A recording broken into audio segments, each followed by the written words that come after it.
একটা প্রপোজাল দিয়ে শুরু করি। উত্তরটা এখনই দিতে হবে না, ভিডিওর শেষে দিলেও হবে। ধরেন আপনাকে একটা পিল দেওয়া হলো, খেলে আপনার সেলফ অ্যাওয়ারনেস চলে যাবে একদম পার্মানেন্টলি। আপনি বেঁচে থাকবেন, খাবেন, ঘুমাবেন, হাসবেন, কিন্তু আর কোনো দিন নিজেকে নিয়ে ভাববেন না। কোনো টেনশন নেই, কোনো আফসোস নেই। আমাকে কেমন দেখাচ্ছে এটা নিয়ে কোনো চিন্তা নেই। আমার লাইফটা কি ঠিক পথে এগোচ্ছে এটা নিয়ে কোনো প্রশ্ন নেই। পারফেক্ট শান্তি, একদম গ্যারান্টি সহ। আপনি কি পিলটা নেবেন? মজার ব্যাপার হচ্ছে কেউই এই পিলটা নিতে রাজি হবে না। আর এই প্রশ্নের উত্তরটাই মানুষের কাছে সবচেয়ে নিষ্ঠুর প্যারাডক্স। 1888 সালে লিসবনে একটি ছেলের জন্ম হয়। তার নাম হচ্ছে ফার্নান্দো পেসোয়া। 5 বছর বয়সে তার বাবা মারা যান। তার পরের বছর মারা যান তার ছোট ভাই। তার মা আবার বিয়ে করেন আর ফ্যামিলি চলে যায় সাউথ আফ্রিকার ডারবানে। ওইখানেই পেসোয়া ইংরেজি শেখেন আর বই পড়ার প্রেমে পড়েন। 17 বছর বয়সে তিনি একাই লিসবনে ফিরে আসেন। আর পরের 30টা বছর প্রায় কিছুই না। ছোট ছোট অফিসের ইংরেজি চিঠি ট্রান্সলেট করতেন। বিয়ে নেই, বাচ্চা নেই, ট্রাভেল নেই, কোনো ফেম নেই। বাইরের লাইফে আক্ষরিক অর্থে কিছুই ঘটেনি। 1935 সালে 47 বছর বয়সে তিনি মারা যান।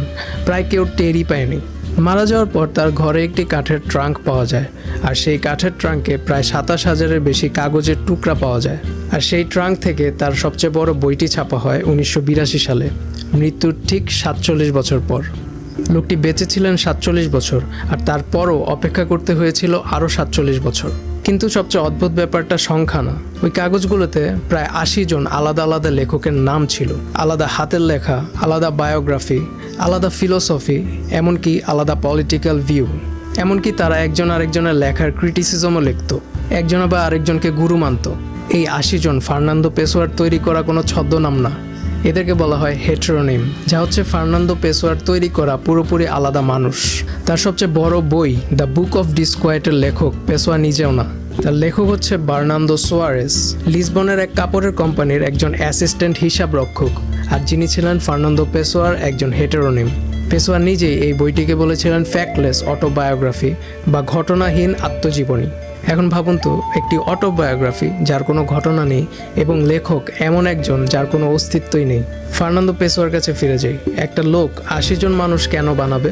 কারণ তার ভেতরে তাকিয়ে সে একজনকেও খুঁজে পায়নি। ছোট একটা এক্সপেরিমেন্ট করি। চোখ বন্ধ করে একটু আমিটাকে খুঁজুন। কিছু একটা পাবেন, চিন্তা, ফিলিং, কণ্ঠস্বর। এবার আসল প্রশ্ন, যে খুঁজছিল সে কোথায়? তাকে ধরতে পারবেন না। আপনি যেই তার দিকে তাকাবেন সে অবজারভার থেকে অবজেক্ট হয়ে যাবে, আর তার পিছনে জন্ম নেবে নতুন এক অবজারভার, তারপর আরেকজন, তারপর আরেকজন। নিজেকে এক করার জন্য আপনি ভিতরে তাকিয়েছিলেন, আর এই তাকানোর কাজটাই আপনাকে 2 টুকরায় ভাগ করে দিল। পেসোয়ার হেটেরোনিম সোয়ারেস নিজের সম্পর্কে ডেসক্রিপশন দিয়েছিলেন এভাবে: তিনি একটি শূন্যতা, আর তার চারপাশে ঘুরপাক খাচ্ছে কনসিয়াসনেস। সেন্টারে কিছু নেই, শুধু ঘোরাটা আছে। এটাই প্যারাডক্সের ফার্স্ট আর্ম। যে টুল দিয়ে আপনি নিজেকে খুঁজছেন, সে টুলটাই আপনাকে খুঁজে পাওয়ার অযোগ্য বানিয়ে ফেলেছে। আপনি যখন সত্যি আনন্দে থাকেন তখন আপনি জানেন না যে আপনি আনন্দে আছেন। যেই মুহূর্তে আপনি ভাবলেন আরে আমি তো এখন খুব খুশি, তখনই আপনি আর খুশিটার ভিতরে নেই।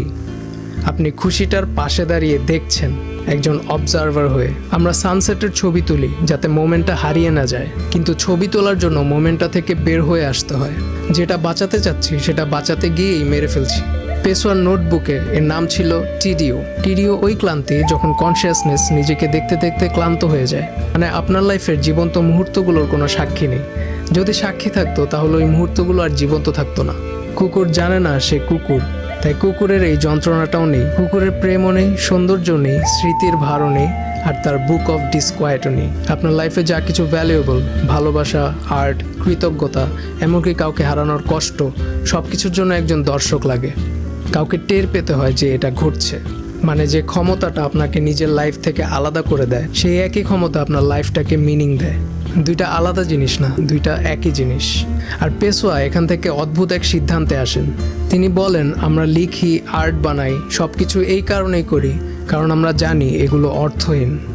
ক্রিয়েশনটা অর্থহীনতার বিরুদ্ধে যুদ্ধ না, ক্রিয়েশনটা হচ্ছে অর্থহীনতার টিকে থাকা, একটা ইমিউনিটি। তার কবিতা ট্যাবে কারিয়াতে তার আরেকজন হেটেরোনিম অ্যালভারো দা কম্পোস স্বীকার করেন, সে কিছুই না, কিছু হবেও না, কোনোদিন কিছু হতে চাওয়ার ক্ষমতাটুকুও তার নেই। অথচ তার ভিতরে পৃথিবীর সব স্বপ্ন জমা আছে।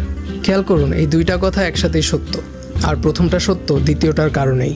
পেসোয়ার ভিতরে 80 জন লোক জায়গা পেয়েছিল কারণ একজনও পথ আটকে দাঁড়িয়েছিল না।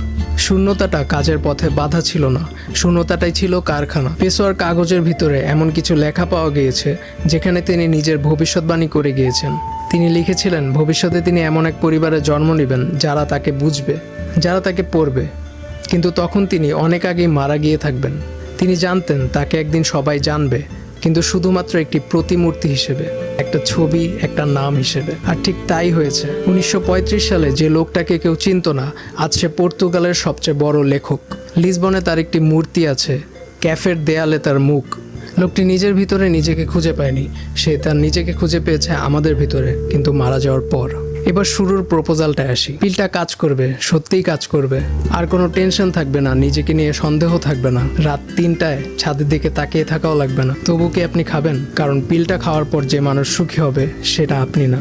আপনাকে বাঁচিয়ে রাখার জন্য যা যা লাগে সেটাই আপনাকে কষ্ট দেয়, আর সেটা সরিয়ে নিলে কষ্ট তো যাবেই, আপনিও থাকবেন না। এইটাই ভয়ঙ্কর প্যারাডক্স। জেলখানা হলে অন্তত চাবিটা খোঁজা যেত। এটা সেই ডিল যেটাতে আপনি কোনোদিন রাজি হননি, যেটার দাম আপনি প্রতিদিন দিচ্ছেন, আর যেটা ফেরত দেওয়ার সুযোগ হলেও আপনি দিবেন না। এটা হচ্ছে আপনার কনসিয়াসনেস। পেশোয়া এই দামটা সারা জীবন দিয়ে গেছেন। বিনিময়ে আমরা পেয়েছি 27,000 পাতা। তিনি জিতেছিলেন নাকি হেরেছিলেন আজও কেউ বলতে পারবে না। আপনি কি পিলটা খেতেন? আপনার উত্তরটা কমেন্টে লিখুন। আর আমাদের জীবনের যে স্বপ্নগুলো আমরা প্রতিনিয়ত দেখি, সেই স্বপ্নগুলো কি সত্যি আমার, নাকি কারো থেকে ধার করা? এই বিষয়ে জানতে চাইলে আমার ভিডিওটি দেখে আসতে পারেন। ভালো থাকবেন।